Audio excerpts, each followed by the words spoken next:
Selamat sore, Bapak Ibu jemaat yang dikasihi Tuhan. Kembali kita bertemu untuk belajar firman Tuhan di kesempatan sore hari ini. Namun terlebih dahulu kita siapkan hati dan pikiran kita. Mari kita masuk di dalam doa. Terpujilah Engkau Bapa di dalam sorga, karena kasih setiamu yang tidak pernah berkesudahan bagi kami. Dan pada kesempatan ini Engkau boleh memberikan waktu bagi kami untuk belajar firman-Mu. Tuhan tolong kami untuk mengerti dan memahami apa yang Tuhan pesankan kepada kami lewat kebenaran firman-Mu, sehingga boleh menjadi kekuatan dalam hidup kami. Terima kasih Bapa di sorga, pakai hamba-Mu sebagai alat-Mu untuk memberitakan kehendak-Mu. Dan juga jemaat-Mu yang mau belajar firman Tuhan, siapkan hati masing-masing, sehingga firman Tuhan yang kami pelajari tidak berlalu begitu saja, tetapi boleh menjadi berkah dalam hidup kami. Di dalam nama-Mu kami berdoa. Amin. Jadi Bapak Ibu dan Saudara jemaat yang dikasihi Tuhan, kita akan melanjutkan belajar dari kitab 1 Timotius. Ya, hari ini kita akan baca di dalam 1 Timotius 4 ayat 11 sampai dengan ayat yang ke-12. Saya baca kepada kita ayat ini. Beritakanlah dan ajarkanlah semuanya itu. Jangan seorang pun menganggap engkau rendah karena engkau muda. Jadilah teladan bagi orang-orang percaya dalam perkataanmu, dalam tingkah lakumu, dalam kasihmu, dalam kesetiaanmu, dan dalam kesucianmu. Ya, tema firman Tuhan pelajaran kita sore ini adalah pentingnya teladan hidup. Ya, tentu di dalam konteks ini, baik sebagai seorang hamba Tuhan, kemudian baik sebagai seorang diaken, sebagai seorang penilik jemaat, bahkan setiap jemaat Tuhan, dia harus bisa memberikan keteladanan hidup sebagai orang percaya. Di dalam pelajaran sebelumnya di kitab Timotius kita telah belajar tentang bagaimana kita memahami ibadah yang sungguh-sungguh. Di mana ibadah itu tidak hanya bicara kehadiran kita di tempat ibadah atau di gereja. Tapi ibadah itu adalah sesuatu hal yang setiap hari kita lakukan, apapun itu. Tetapi dengan sasaran, yaitu kita melakukan ini untuk kemuliaan Tuhan, untuk Tuhan. Dan berkaitan dengan apa yang disampaikan oleh Paulus kepada Timotius, di mana ia juga memberikan satu nasihat penting kepada Timotius, agar tidak Timotius sebagai seorang pemimpin rohani, Timotius sebagai gembala bagi jemaat, ia tidak menjadi lemah atau menjadi kecewa dan lain sebagainya. Maka ia memberikan peringatan kepada Timotius berkaitan dengan apa yang diterima oleh Rasul Paulus tentang penyataan-penyataan roh. Yang pertama, dia mengingatkan bahwa di dalam jemaat yang dilayani oleh Timotius, ada di antara mereka yang tidak lagi memiliki iman kepada Tuhan Yesus. Ya.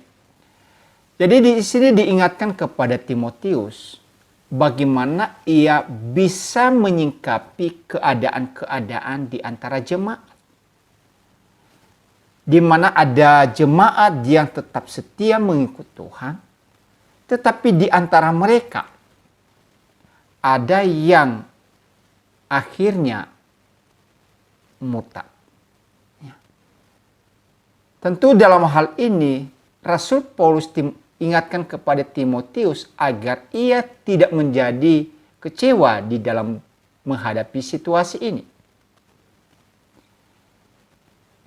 Timotius diharapkan ia sebagai seorang hamba Tuhan harus siap dalam menghadapi tantangan-tantangan yang terjadi ini. Ya.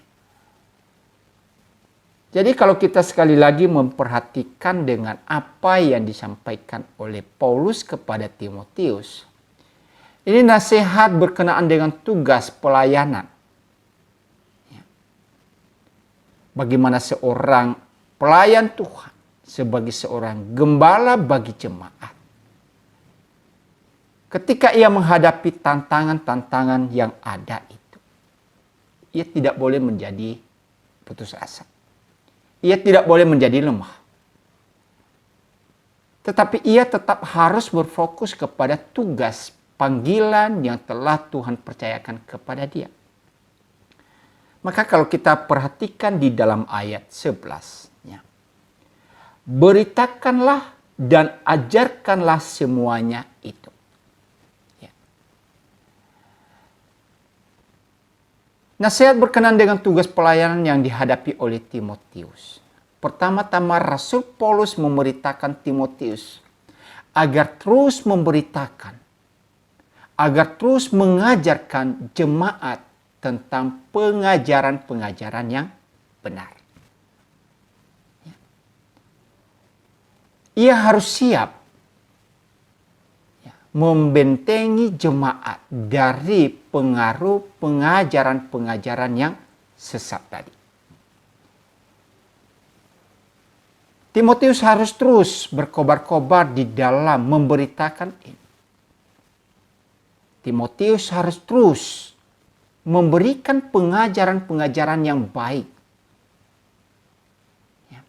Walaupun sekali lagi realita ada di antara jemaat yang nanti akhirnya meninggalkan iman percaya kepada Kristus. Tapi Timotius tidak boleh berhenti untuk menyatakan, memberitakan tentang ajaran-ajaran yang benar. Apa itu pengajaran yang benar? Pengajaran yang benar adalah pengajaran yang tidak bertentangan dengan kebenaran firman Tuhan. Sekali lagi, di dalam ajaran-ajaran yang dipengaruhi oleh filsafat gnostik dan yang diajarkan oleh para pengajar-pengajar sesat yang telah kita pelajari sebelumnya, di mana mereka mengajarkan hal-hal yang bertentangan dengan kebenaran firman Tuhan. Ada di antara mereka yang melarang untuk menikah. Ada di antara mereka yang melarang untuk makan makanan yang telah diperkenan oleh Tuhan dan mengharamkan itu. Dan itu adalah bukan hal yang mudah. Tentu sekali lagi, di dalam hal ini Timotius harus tetap mengajarkan sesuai dengan apa yang telah diterima daripada Rasul Paulus.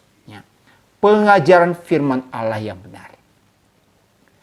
Ia tidak boleh terpengaruh dengan filsafat-filsafat atau ajaran-ajaran yang muncul pada saat itu. Tetapi Timotius harus selalu berpedoman pada apa yang telah diterimanya dari Rasul Paulus. Sekali lagi bahwa isi pemberitaan dan pengajaran kepada Timotius diingatkan bahwa di antara jemaat itu akan ada yang mengalami kemurtadan. Tentu kenapa hal itu terjadi? Ya, mungkin karena mereka belum sungguh-sungguh percaya kepada Tuhan. Atau oleh karena mereka mudah dipengaruhi oleh pengajaran-pengajaran yang palsu itu. Ya. Sehingga ada di antara mereka yang berbalik dari kepercayaan kepada Tuhan Yesus. Pengaruh daripada pengajaran yang menyimpang ini sangat memberikan dampak di dalam kehidupan kerohanian jemaat. Tentu saudara-saudara yang dikasihi Tuhan, dampak itu bisa dialami oleh Timotius. Sehingga apa? Di antara mereka akhirnya mencoba memahami tentang otoritas yang dimiliki oleh Timotius sebagai seorang gembala. Ia tidak memiliki wibawa kerohanian. Oleh karena pengaruh-pengaruh daripada ajaran sesat itu yang mencoba menggiring jemaat kepada pengajaran yang menyesatkan. Dan inilah fungsinya sebagai seorang mentor rohani kepada Timotius. Rasul Paulus terus memberikan semangat. Rasul Paulus terus memberikan dukungan. Rasul Paulus tidak berhenti membimbing, mengarahkan Timotius. Apalagi ya, Timotius juga menjadi seorang gembala yang secara usia masih muda. Nah, disinilah fungsi kedua ya Bapak Ibu dan Saudara. Bagaimana relasi antara Timotius sebagai gembala dengan jemaat yang akan dipimpinnya. Ya. Kenapa penting itu bagi Timotius? Ya. Ternyata kebudayaan Romawi dan kebudayaan Yunani, ya, mereka mengkategorikan seseorang itu baru dewasa kalau usianya itu sudah melebihi 40 tahun. Sehingga kalau kita perhatikan Timotius itu sekali lagi ketika Timotius dipercayakan sebuah pelayanan, usianya ini masih muda. Ya. Diperkirakan itu di bawah usia 30 tahun. Maka bagi orang-orang yang memiliki kebudayaan Romawi, masih memegang kebudayaan Yunani, seseorang yang belum sampai pada usia 40 tahun itu masih dianggap kanak-kanak. Dan seorang yang masih berusia seperti itu sudah menjadi budaya bagi mereka. Orang ini tidak pantas memberikan pengajaran kepada orang-orang yang sudah tua. Jadi ini tantangan tersendiri kepada Timotius. Karena ia masih muda, secara budaya ia tidak pantas untuk mengajarkan jemaat-jemaat yang usianya sudah lebih tua daripada Timotius. Sehingga Bapak Ibu dan Saudara, mereka yang memiliki usia yang lebih tua itu, maka pasti perilaku mereka kepada Timotius sangat merendahkan Timotius. Ya. Kenapa? Karena Timotius tadi masih muda. Dia akan direndahkan dari sisi pengajarannya, dari sisi keteladanan hidupnya, dari sisi apa ia yang lakukan. Karena ia tidak memiliki pengalaman apa-apa. Ya. Jadi di dalam kebudayaan dan juga pengaruh filsafat Gnostik, pengalaman hidup seseorang itu sangat ditekankan. Ya. Kedewasaan berdasarkan bukan pengetahuan, tetapi dalam pengalaman hidup sehari-hari. Barulah mereka bisa mengakui otoritas daripada seseorang itu. Karena ia telah ditempa oleh berbagai macam hal dalam hidupnya. Dan ia memiliki banyak pengalaman-pengalaman dalam hidupnya. Sehingga ketika ia membimbing, ia mengajar, ia menasihati, ia bisa melakukan itu berdasarkan apa? Apa yang pernah ia alami. Tapi kalau ini masih muda, ya, maka mereka menganggap itu belum cukup untuk bisa menjadi seorang pemimpin. Jadi ini bisa menjadi sesuatu hal yang melemahkan kepada Timotius. Tapi sekali lagi, Rasul Paulus sebagai seorang pemimpin dan mentor rohani bagi Timotius, ia tidak membiarkan Timotius itu di dalam keadaan-keadaan itu tersebut. Tapi Rasul Paulus sebagai bapa rohani, ia mencoba mencari solusi apa yang bagus dan pantas dilakukan oleh seorang Timotius. Ya. Di samping terus memberikan pengajaran, di samping terus memberitakan tentang ajaran-ajaran yang sehat. Di dalam ayat 12, Rasul Paulus ingatkan, jangan seorang pun menganggap engkau rendah karena engkau muda. Jadilah teladan bagi orang-orang percaya. Nah, ternyata di dalam bagian ini, ya, mereka boleh merendahkan Timotius dari sisi pengalaman hidupnya, dari sisi usianya. Tetapi Rasul Paulus ingatkan, Timotius harus menjadi sebuah teladan. Ya. Karena ketika Timotius bisa menjadi teladan bagi jemaat, maka apa yang menjadi sorotan daripada pengaruh pengajaran-pengajaran palsu atau jemaat-jemaat yang mencoba untuk menyerang Timotius, mereka tidak punya peluang apa-apa. Karena apa? Timotius telah menunjukkan sikap hidup yang baik. Ya. Jadi solusi yang diberikan oleh Rasul Paulus dalam hal ini bukan saja dia harus bisa terus mengajarkan, memberitakan ajaran yang benar, tetapi Timotius harus juga menjadi teladan yang baik. Artinya apa? Apa yang disampaikan oleh Timotius itu juga yang harus ia lakukan dalam hidupnya. Jadi kadang-kadang kita juga bisa bersikap demikian Bapak, Ibu, dan Saudara.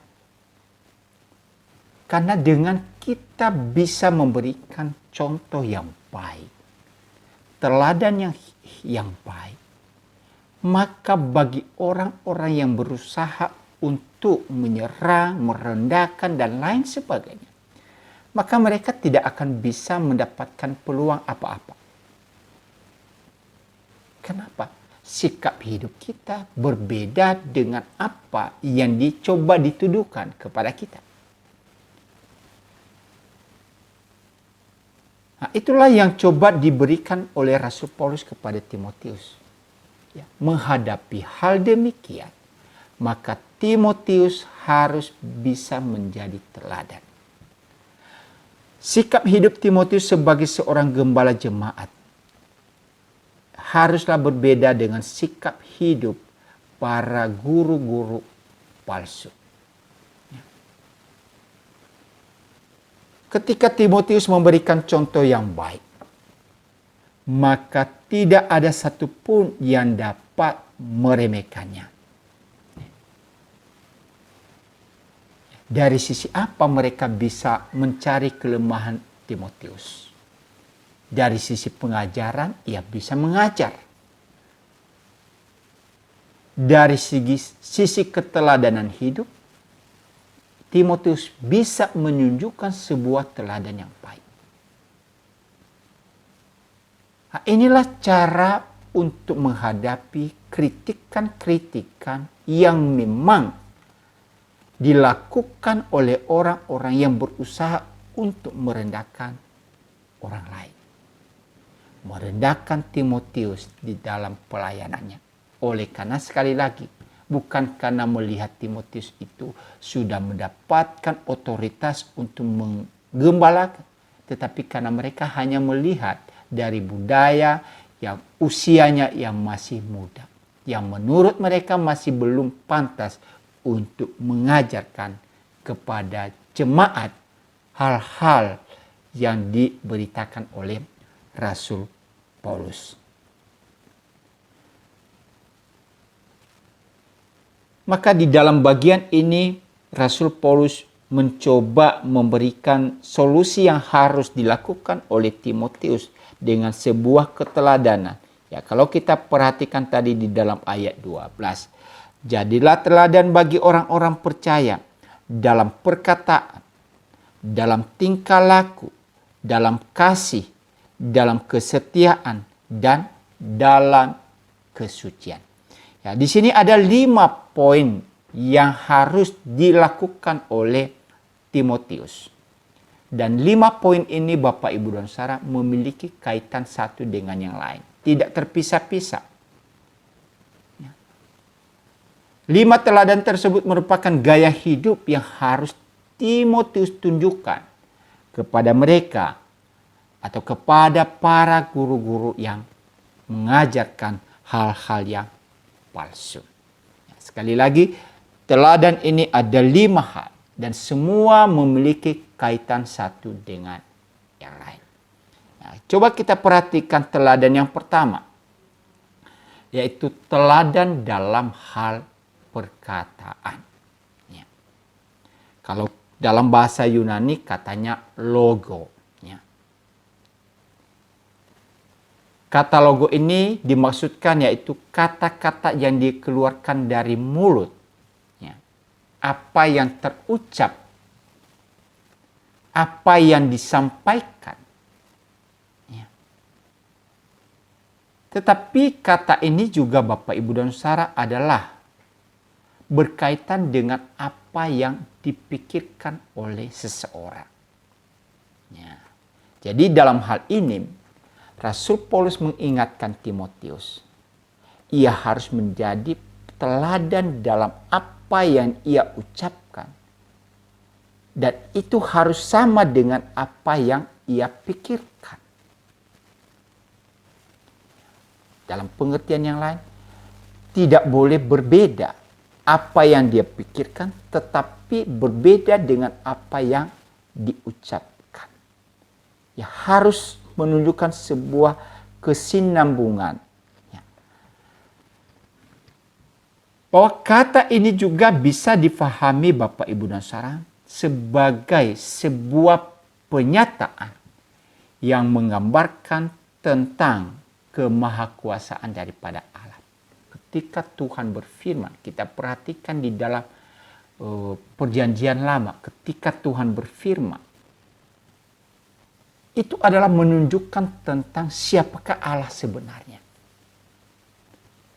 Ia berkata, Tuhan adalah panjang sabar. Maka itulah identitas diri Allah. Dia adalah panjang sabar. Ketika Tuhan menyatakan tentang ia adalah setia, maka itu juga menunjukkan tentang diri Allah yang adalah memiliki sifat kesetiaan itu. Ketika Tuhan menghukum, ia adil. Maka itulah yang Tuhan lakukan, yang menunjukkan bahwa sifat Allah itu adalah Allah yang adil. Sehingga setiap hal yang berdosa itu pasti dihukum. Artinya apa Bapak, Ibu, dan Saudara? Ketika kita memahami kata logo atau perkataan Allah itu, maka itu juga menunjukkan tentang sifat-sifat Allah itu. Dan hal inilah yang dinyatakan kepada Timotius. Apalagi dia sebagai seorang hamba Tuhan. Di mana di dalam dirinya sebagai seorang hamba Tuhan, perkataan ke perkataan yang harus ia saksikan adalah perkataan yang menunjukkan karya daripada Kristus. Kita memperhatikan apa yang Tuhan sampaikan melalui Rasul Paulus kepada jemaat di Kolose. Kita membaca Kolose 3 ayat 16, dikatakan di situ, hendaklah perkataan Kristus diam dalam segala kekayaannya di antara kamu, sehingga kamu dengan segala hikmat mengajar dan menegur seorang akan yang lain. Jadi pernyataan ini disampaikan kepada jemaat di Kolose. Hal yang sama karena penulisnya sama, yaitu Rasul Paulus. Ia itu juga yang dinyatakan kepada Timotius. Bahwa segala perkataan-perkataan Kristus yang ada di dalam pikiran, yang telah ia dengar, hendaklah itulah yang terus diajarkan. Dan terus ia nasihati jemaat ketika mereka menyimpang dari apa yang tidak sesuai dengan firman Tuhan. Jadi perkataan, teladan dalam perkataan. Ya, kalau salah dikatakan salah, kalau tidak ya tidak. Ya. Keteladanan di dalam perkataan itulah yang menunjukkan tentang kewibawaan daripada Timotius sebagai seorang pemimpin rohani. Yang kedua, ya, teladan dalam tingkah laku. Ya. Kata teladan dalam tingkah laku itu dalam bahasa Yunani yaitu anastrope. Ya. Kata ini menunjukkan apa? Sebuah tingkah laku yang telah diubahkan. Ya. Mungkin Rasul Paulus juga memahami tentang kehidupan Timotius yang masih muda. Ya. Yang juga bisa terpengaruh dengan kondisi-kondisi yang ada. Tetapi kalau kita membaca di dalam 2 Timotius bagaimana seorang Timotius dididik di dalam kehidupan keluarga yang baik, sehingga membawa satu perubahan dalam hidupnya. Maka Rasul Paulus ingatkan, hendaklah Timotius bisa menjadi seorang yang berperilaku sebagai seorang yang telah mengalami kasih Tuhan, mengalami perjumpaan dengan Tuhan. Nah, contoh daripada Rasul Paulus. Ketika ia telah mengalami perjumpaan secara pribadi dengan Tuhan, maka kehidupannya diubahkan. Dan hal yang sama itulah yang ia tekankan kepada Timotius. Timotius sebagai seorang gembala yang baik harus menunjukkan sebuah keteladanan dalam tingkah laku. Teladan yang baik di dalam menghadapi orang-orang yang secara usia mungkin lebih tua daripada dia. Ya, bukan hal yang mudah bagi Timotius. Ya, menasihati mereka, mengajar mereka, membimbing mereka. Apalagi sekali lagi berdasarkan kebudayaan. Mungkin mereka meremehkan Timotius. Tetapi Rasul Paulus ingatkan, Timotius harus bisa berperilaku menjadi teladan dalam hal-hal tingkah laku. Dan kemudian kita coba hubungkan antara pernyataan pertama, teladan dalam perkataan, kemudian teladan dalam tingkah laku. Ya, ini juga menjadi sesuatu hal yang penting. Artinya apa? Sebagai seorang pemimpin rohani bagi jemaat, maka apa yang disampaikan oleh Timotius itu juga yang perlu ia lakukan. Ya, sekali lagi ini bukan hanya bicara kepada hamba Tuhan.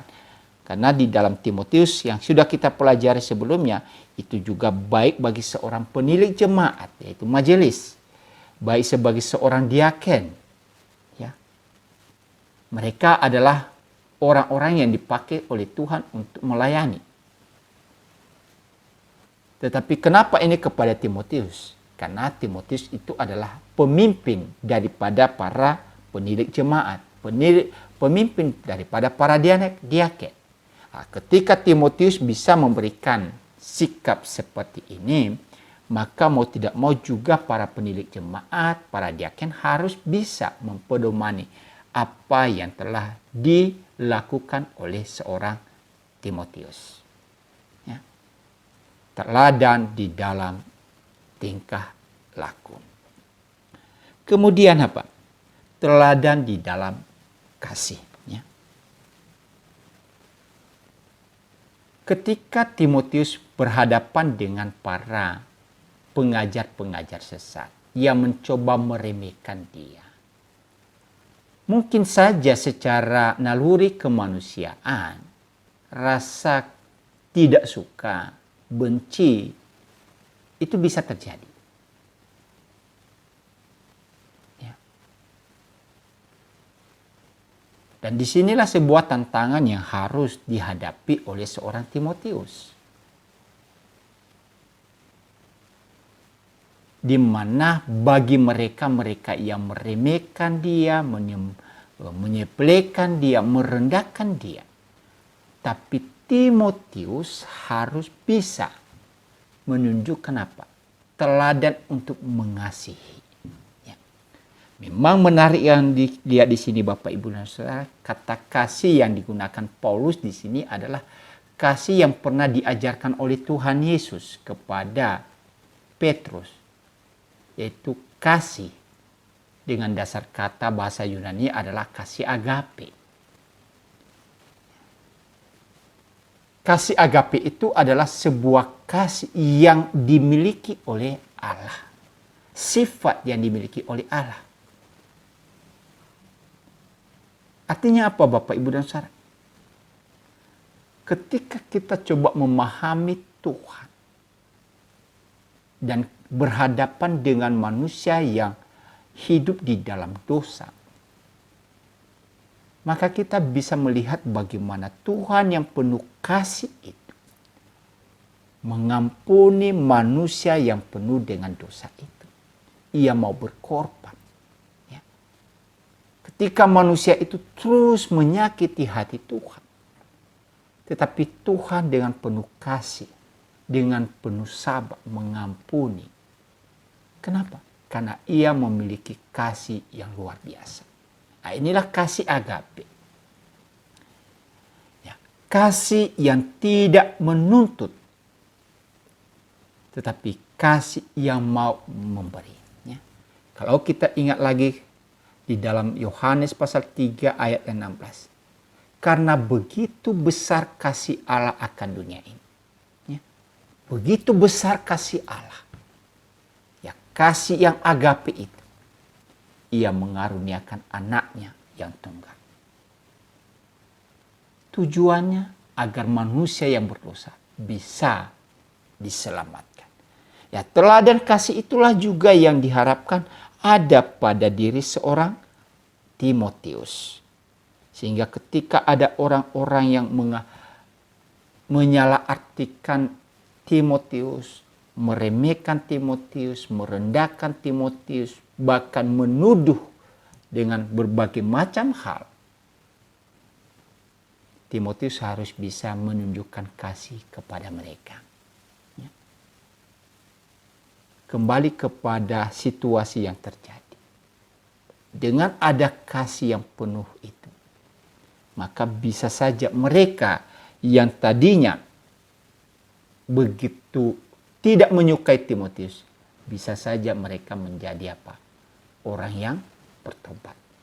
Nah, itulah kasih. Begitulah agungnya tentang kasih yang diajarkan di dalam kebenaran firman Tuhan.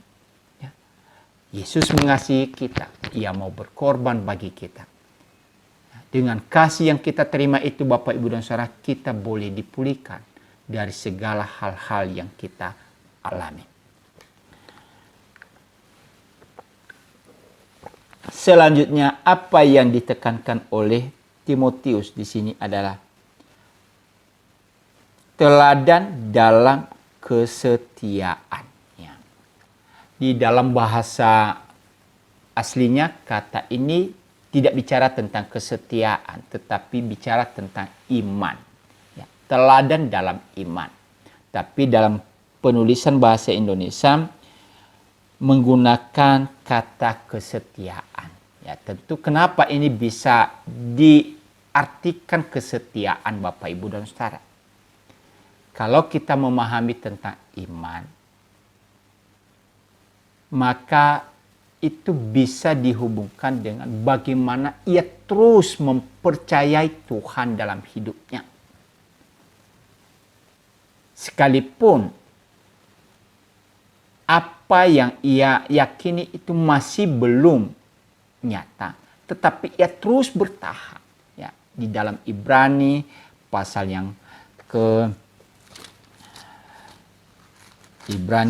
ke-11, iman itu adalah dasar dari segala sesuatu yang kita harapkan dan bukti dari segala sesuatu yang tidak kita lihat.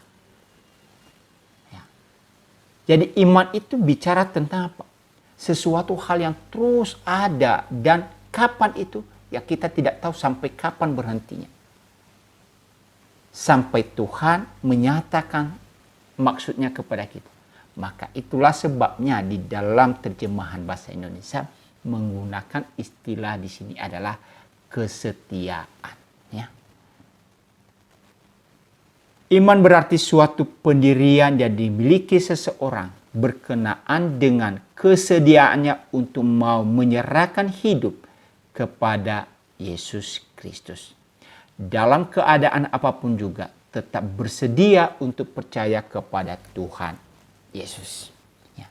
Inilah prinsip kesetiaan yang dinyatakan di dalam bagian ini. Jadi Timotius dia harus bisa hidup di dalam kesetiaan.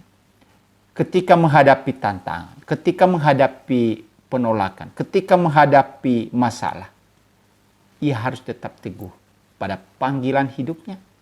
Ia harus tetap teguh pada imannya kepada Tuhan. Ia tidak boleh mudah diombang-ambingkan.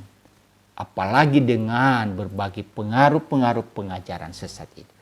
Dengan kesetiaan yang dimiliki oleh Timotius yang coba ia tularkan kepada jemaat-jemaat yang sedang ia layani, maka itu akan memberikan pengaruh sehingga jemaat-jemaat itu juga bisa tetap setia di dalam mengikut Tuhan.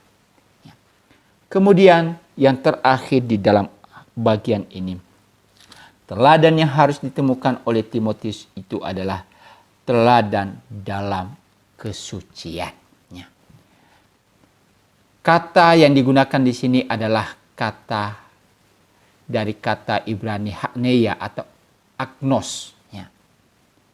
Yaitu murni daripada kekotoran, tidak terkontaminasi dengan hal-hal yang kotor. Itulah sebabnya kita mengenal istilah Bapak Ibu dan Saudara adalah kita itu kudus. Nah, kudus itu artinya apa? Terpisah. Berbeda dengan orang-orang yang lain. Orang Kristen itu dikatakan orang-orang kudus. Artinya mereka tidak hidup seperti orang-orang dunia. Ya. Tidak terkontaminasi. Murni dari segala hal-hal kekotoran. Ya, termasuk di dalam apa yang diajarkan oleh Timotius kepada jemaat. Kalau kita pelajari sebelumnya, di mana guru-guru palsu itu mengajarkan hal ini ada tujuan tersendiri untuk diri mereka. Untuk kepentingan diri mereka. Tapi Paulus ingatkan Timotius, ketika ia melayani, ketika ia melakukan itu, ia harus murni dalam hal ini. Sebagai rasa syukur atas apa yang telah ia terima dari Tuhan. Kata ini adalah seseorang yang tidak terkontaminasi dengan dosa. Kualitas hidupnya tidak ditercemari dengan dosa. Ya. Tentu di dalam bagian ini, Rasul Paulus ingatkan, mari sebagai jemaat Tuhan, sebagai pelayan Tuhan, apapun itu, keteladanan hidup adalah sesuatu hal yang menjadi benteng bagi kita untuk bisa menunjukkan siapakah diri kita. Kalau ada orang-orang yang mencoba meremehkan, coba menyatakan hal-hal yang tidak benar, tetapi melalui apa yang kita lakukan, itu adalah sebuah counter sebagai cara untuk melawan daripada hal-hal yang dituduhkan kepada kita. Ya, teladan di dalam kehidupan ini penting Bapak Ibu. Rasul Paulus meneladani Kristus. Sehingga ketika banyak orang yang mencoba menyepelekan tentang kewibawaan daripada Paulus, ia tidak menjadi lemah. Karena apa? Ia hidup meneladani Kristus. Demikian juga di dalam kehidupan kita. Ya, melalui apa yang diajarkan di sini, hiduplah di dalam keteladanan. Sehingga ketika kita ada di dalam kehidupan dunia ini, orang-orang dunia bisa mengenal siapakah kita sebenarnya. Orang yang telah menikmati anugerah keselamatan di dalam Kristus Yesus. Oleh karena itu Bapak, Ibu, dan Saudara, mari terus hidup di dalam teladan hidup. Mari kita terus mewartakan, memberitakan tentang ajaran-ajaran yang telah Tuhan nyatakan dan berikan kepada kita. Sehingga dunia ini bisa mengenal akan kasih Tuhan. Demikian untuk pembelajaran kita pada kesempatan sore hari ini. Tuhan memberkati kita. Mari kita masuk di dalam doa. Terima kasih Bapa di surga, kami boleh belajar firman-Mu. Biarlah keteladanan yang Tuhan nyatakan kepada Timotius itu juga bisa kami wujudkan di dalam kehidupan kami. Kami hidup di dalam teladan-teladan yang Tuhan berikan bagi kami. Terima kasih Bapa di surga. Biarlah apa yang telah kami pelajari termeteraikan di dalam hati kami. Dan kami hidup seturut dengan kehendak. Berkati seluruh jemaat-Mu yang telah mempelajari firman-Mu ini. Dalam nama-Mu kami berdoa. Amin. Terima kasih Bapak Ibu jemaat yang dikasihi Tuhan. Tuhan memberkati kita. Sampai bertemu di minggu yang akan datang.